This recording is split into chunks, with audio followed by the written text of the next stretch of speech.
Amen. Hallelujah. So we are now chapter 38, and we are seeing the continuation of the instruments of the tabernacle being built and being also gadzira for the tabernacle.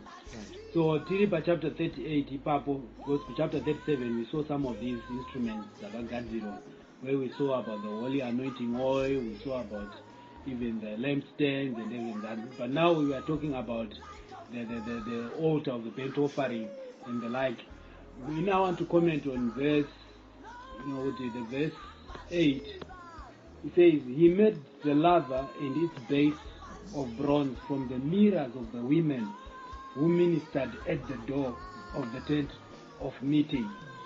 In what the part that I like is the willingness of the women to part with their mirrors for the work of God or for the tabernacle of the Lord. You find that the mirrors, these were theirs. They are not like Anna Moses or the like.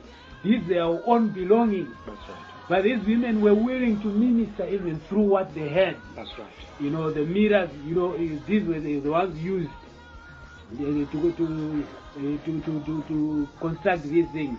These days, like from what I understood was the mirrors that we have today. What they would do was bronze would be polished to a state of reflect, you are able to see yourself. So it means that, in other words, we are saying this was something that was also of value, right? Because it was bronze. So they were willing to part with these mirrors, these women, to minister. Remember, that says the women who ministered.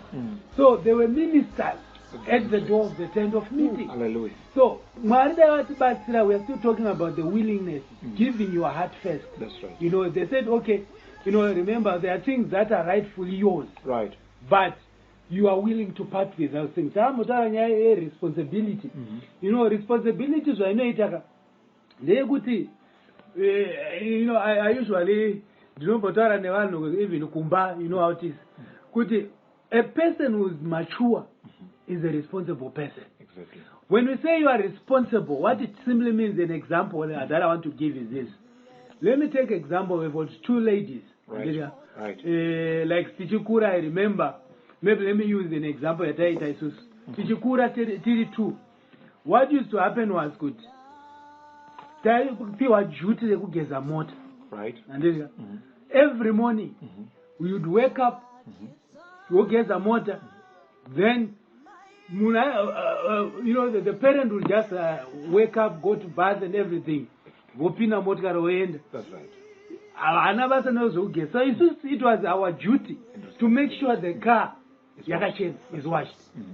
So it was up to us to decide somewhere we can duty. Right. Next week. That's right. But here a scenario was sometimes what would happen. The week you are supposed to go free. Munga I gonna kutuma another assignment. Right. Pango is not around. That's right. And but you were over last week. Which means you now have to do it again. And cover for this one. But you see what would happen sometimes, but I to clash and not the my parents. Why supposed to give a motor? But it would be shown you are not responsible. That's right. Because if you are responsible, you say, okay, because this is what has happened, because I'm responsible, I am willing to do it again. Amen. So we are saying here the women, it's rightfully there. That's right. They were also and this kudane mirror. You know how it is with the ladies and the mirror. That's right. Even my hand to my mirror and the like. That's right. You will notice. But they were willing to give up something that was rightfully to them. Hallelujah. For God. Hallelujah. Hallelujah. To not tend the Mari with the issue of responsibility as intercessors as well. I want to zero in on verse number 21 when we're dealing with responsibility. But before I address that, chapter number 38 is dealing with furniture and materials that are outside of the tent, but which are in the courtyard. the courtyard is made up of a surrounding, sort of like, okay, for us to understand, something like that. That's the courtyard, and then the tent was inside this courtyard. Now, the courtyard represents access to God. It represents how we can get to the Holy of Holies. You don't just come and then you find yourself in the Holy of Holies. There are three aspects that I want to I dealt with this in the other presentations, but I want to say the courtyard, it was public, right? It was accessible to everyone. What does it mean? It simply means the gospel is accessible to everyone, right? Munuese has got access to the gospel of Jesus Christ, that he died for our sins. Remember the bronze altar of the burnt offering, it represents the cross of Jesus Christ, right? So the gospel and the lever here, which is representing the word of God, is available to everyone, right? But it's not everyone who has got access to the tent, right? What does it mean? It simply means they are being exposed to the word, but very few will make it into the tent, to the table of the shewbread, the lampstand, and very few will make it even to the ark of the covenant. So these are three stages that we are seeing. That look, in our intercessory efforts as we pray for our nation, let us pray that look, as the gospel is being presented to everyone, anybody would walk into the courtyard. Anyone. They would go and present their lamps there from any tribe. Anybody would just walk in there and say, peace offerings. Anyone would just come. But not everybody would then find access into the tent. Many of us, particularly in Zimbabwe, we have people who have just come to the courtyard, but they have not broken through into the tent. This is where I was going to come to. They want, you see, what they want, they are coming to manipulate the system, to appease their religious conscience, not because they've been convinced, not because the Spirit of the Lord has touched them, but because they want to be associated with the tabernacle. Because I'm seeing, if you look at the configuration of the children of Israel, the way they were settled around the tabernacle, there were 4 tribes this side, 4 tribes, 4 tribes, 4 tribes. And on the east side, that was the access point where one would access the courtyard. It would be embarrassing for you to see others going, right? And you say, Saka, people would just say, that is what is happening today. Many people are not coming to church because they love God, but they simply want to appear as if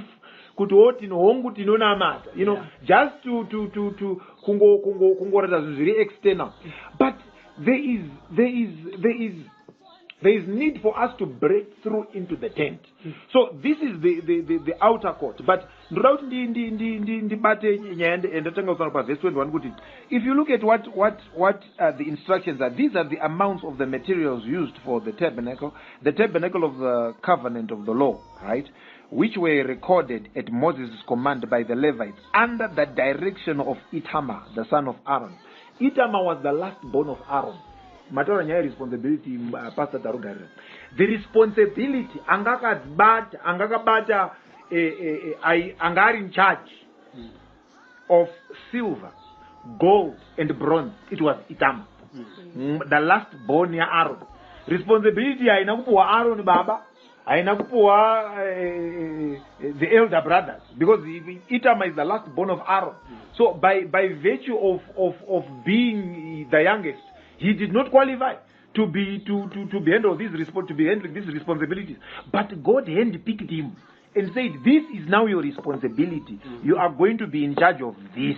He went to administration, gold, and all the materials that have to do with gold, silver, and bronze.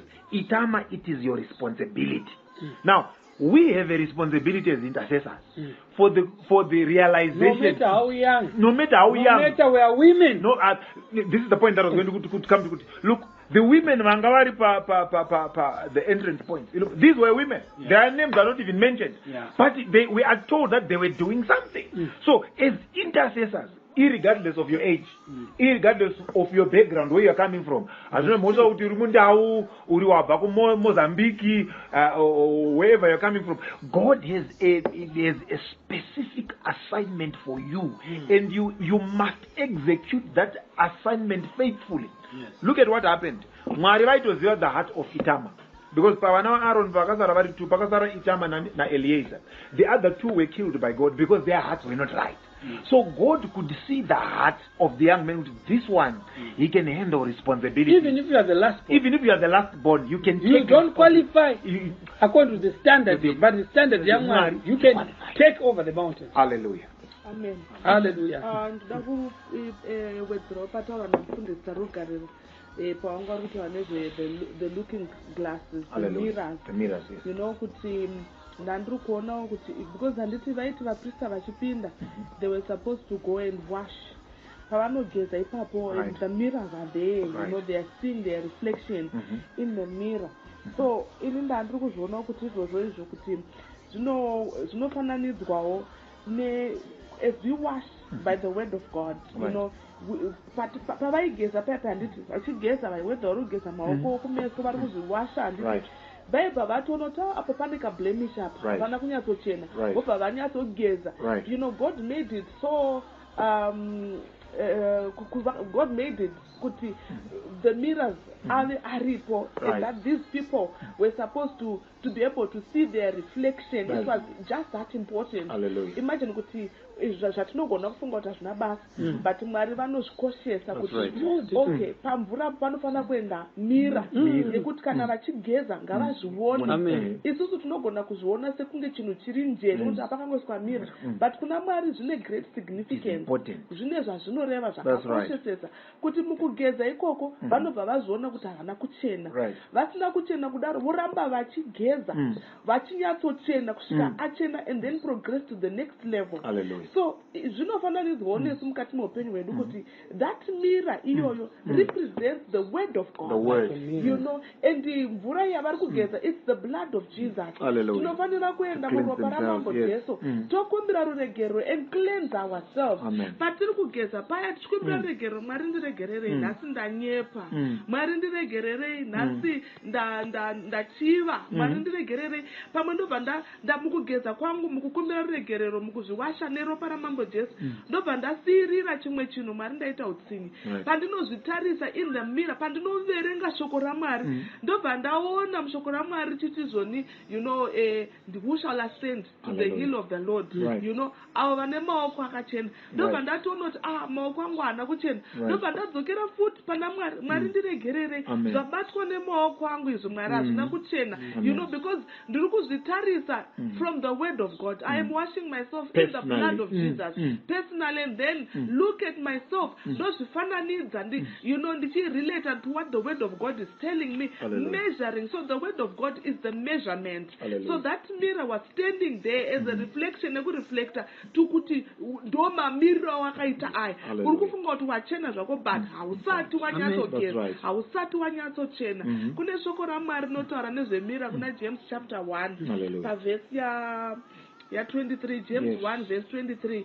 Inot, for if anyone who listens to the word without obeying it and being a doer of it, he is like a man who looks carefully at his own natural face in a mirror, for he thoughtfully observes himself and then goes off and promptly forgets what he was like. You know kuti anobva atokanganwa hakuna munhu anoenda pamira handiti atiende pamira tobva takanganwa obva waona kuti musoro wako unokamika zvakanaka obva wangobuda zvakadaro, but unozvitarisa pamira kuti unoti wakashambidzika here, wakanyatsochena here, musoro wako wakanyatsogadzirwa zvakanaka here, you know, haubve pamira ipapo obva watokanganwa zvawaona paroda kugadziriswa obva watosiya zvakadaro.